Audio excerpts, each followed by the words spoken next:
வணக்கம். என்னுடைய பெயர் மங்கையர்க்கரசி. நான் சுதந்திர போராட்ட வீராங்கனை கடலூர் அஞ்சலையம்மாள் அவர்களின் பேத்தி.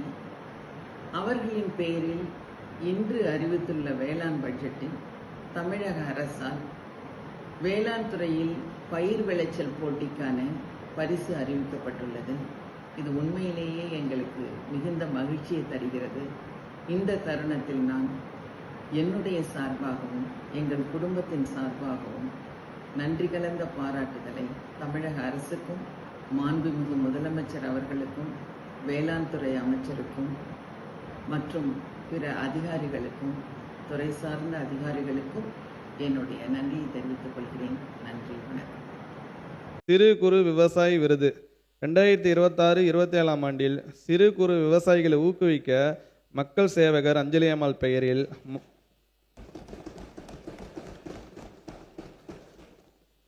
மாநில அளவிலான பயிர் விளைச்சல் போட்டிகள் நடத்தப்பட்டு சிறுதானியங்கள், பயிர் வகைகள், எண்ணெய் வித்துகள் உள்ளிட்ட 10 பயிர்களில் அதிக மகசூல் பெறும் முதல் 3 விவசாயிகளுக்கு முறையே 2,50,000 ரூபாய், 1,50,000 ரூபாய், 1 லட்சம் ரூபாய் என மொத்தம் 30 விவசாயிகளுக்கு பரிசுகள் வழங்க 50 லட்சம் ரூபாய் மாநில நிதியிலிருந்து ஒதுக்கப்படும்.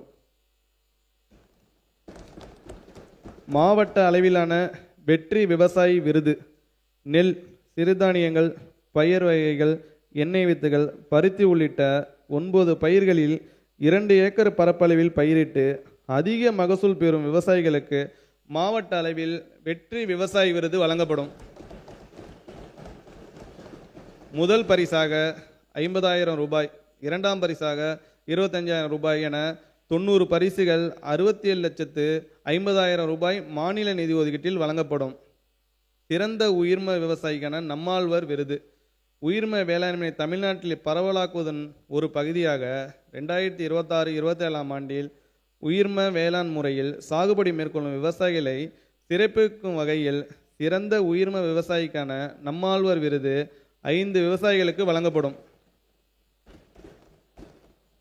பாராட்டு பத்திரத்துடன் தலா 2 லட்சம் ரூபாய் ரொக்கமும் கொண்ட இந்த விருதுகளை வழங்க 11 லட்சம் ரூபாய் மாநில நிதியிலிருந்து ஒதுக்கீடு செய்யப்படும்.